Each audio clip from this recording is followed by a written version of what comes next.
మీ బంగారం తాకట్టులో ఉందా? విడిపించుకోలేక ఇబ్బందులు పడుతున్నారా? అయితే మీ బంగారాన్ని వెంటనే విడిపించి కొంటాం. గణేష్ గోల్డ్. మీరు సంప్రదించాల్సిన ఫోన్ నంబర్లు 9160-266-916, 8712619507. టీడీపీ ఎమ్మెల్యేపై ఆ పార్టీ అధినేత ఫోకస్ పెట్టారు. అధికారంలోకి వచ్చినప్పటి నుంచి ఇప్పటి వరకు ఎమ్మెల్యేల పనితీరుపై సర్వే తెచ్చుకున్నారు. ఎప్పటికప్పుడు సర్వేలు చేయిస్తున్నామని ఎప్పటికప్పుడు ఎమ్మెల్యేల మార్పు రాలేదు. దీంతో ఆయన మరింత దృష్టి పెట్టారు. ప్రకాశం జిల్లాకు చెందిన 8 మంది ఎమ్మెల్యేలతో నేరుగా మాట్లాడారు. వీరిలో 2 తీరుపై మరింత అసంతృప్తి వ్యక్తం చేసినట్టు తెలిసింది. తీరు మార్చుకోకపోతే చర్యలు తప్పవని హెచ్చరించారు. దీనిపై మరింత విశ్లేషణ మా మేనేజింగ్ డైరెక్టర్ రాజేంద్ర ప్రసాద్ అందిస్తారు. ఆంధ్రప్రదేశ్ ముఖ్యమంత్రి టీడీపీ పార్టీకి సంబంధించినటువంటి ఎమ్మెల్యేల మీద పూర్తి సమాచారం తీసుకోవడం ఒక సంచలనంగా మారింది. ఏ ఎమ్మెల్యేలు ఏ నియోజకవర్గాల్లో చేస్తున్నటువంటి వ్యవహారాలు మొత్తం వాళ్ళ చిట్టా టోటల్ ఒక పరిశీలన, అలాగే ఒక నివేదిక కూడా తెప్పించుకోవడం జరిగింది. అందులో సర్వేలు ముఖ్యంగా ఇవాళ ఉన్నటువంటి అనేక మంది టీడీపీ ఎమ్మెల్యేలు ఘోరంగా ఓడిపోతున్న వాళ్ళు, జనం మధ్య నిలబడలేకపోతున్న వాళ్ళు, జనం యొక్క ఆశయాలకు ఎక్స్పెక్టేషన్స్కి దగ్గరగా పని చేయలేని వాళ్ళ లిస్టు రోజు రోజుకి పెరుగుతోంది. ఎందుకని? ఒక సంవత్సరం దాటగానే 10 కొద్ది ఎమ్మెల్యేల మీద వ్యతిరేకత ఎందుకు వస్తోంది అన్నది ఇక్కడ చర్చనీయాంశం. ప్రధానంగా చంద్రబాబు రాజకీయం ఎప్పుడు ఎలా ఉంటుంది అనంటే, గత దశాబ్దాల నుంచి మనము ఎమ్మెల్యేల మీద ఆయన పూర్తి సమాచారం తెప్పించుకోవటం, వాళ్ళకున్న బలహీనతల మీద దృష్టి పెట్టడం, వాళ్ళు చేస్తున్నటువంటి అవినీతి కార్యక్రమాల యొక్క పూర్తి వివరాలను సేకరించటం, అది ముందు పెట్టుకొని ఆయన ఒక ఇంటర్వ్యూ లాగా ఎమ్మెల్యేని పిలిచి కూర్చోబెట్టి ఎంత నిజం చెప్తున్నారు అన్నది బేరీజు వేసుకోవటం, అబద్ధం చెప్తున్న వాడికి ఒక క్లాస్ పీకటం, ఇది ఆయన ధోరణి, ఆయన సరళి మొదటి నుంచి. ఇక ఇవాళ కూటమి ప్రభుత్వంలో అన్ని పార్టీలకు సంబంధించినటువంటి నాయకుల వ్యవహారం గమనిస్తున్నప్పుడు టీడీపీ పార్టీకి సంబంధించి ఇటీవల ప్రకాశం జిల్లా మీద ఫోకస్ చేశారు చంద్రబాబు.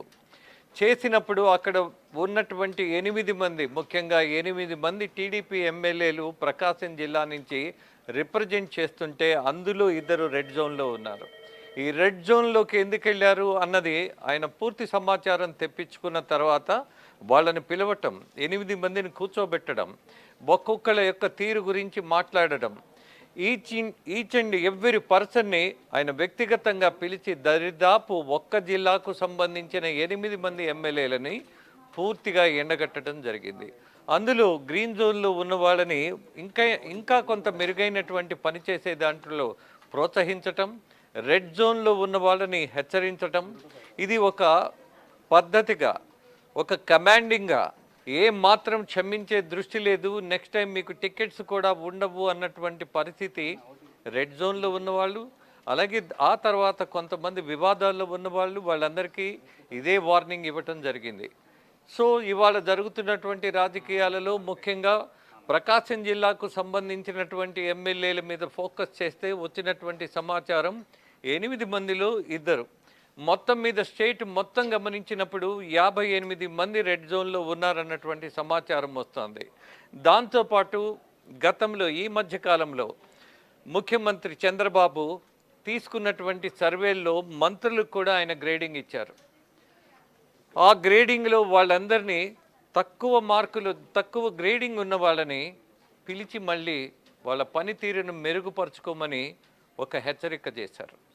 సో ఒక పద్ధతిలో, ఒక క్రమశిక్షణతో స్కూలు పిల్లలని ఎలా అయితే ప్రోత్సహించి హెచ్చరించి ఒక పద్ధతికి తీసుకొచ్చేటటువంటి ప్రయత్నం చంద్రబాబు టీడీపీకి సంబంధించిన ఎమ్మెల్యేల మీద, నాయకుల మీద ఫోకస్ చేస్తూ జరుగుతున్నటువంటి వాటిల్లో పూర్తి సమాచారం తెప్పించుకోవడంలో ఇవాళ ఎమ్మెల్యేలు నిద్రపోలేనటువంటి పరిస్థితికి వెళ్తున్నారు. ఎందుకనంటే కొన్ని వాళ్ళు తప్పులు చేయకపోయినా సరే ఇవాళ ముఖ్యమంత్రిగా ఉన్నటువంటి చంద్రబాబు తెప్పించుకున్నటువంటి సమాచారం పూర్తిగా నిజమేనా, ఎందుకు మా మీద ఇంత నిందలు వేయటం అన్నటువంటి వాదన కూడా కొంతమంది ఇవాళ చేస్తున్నటువంటి దశ కూడా చూసాం.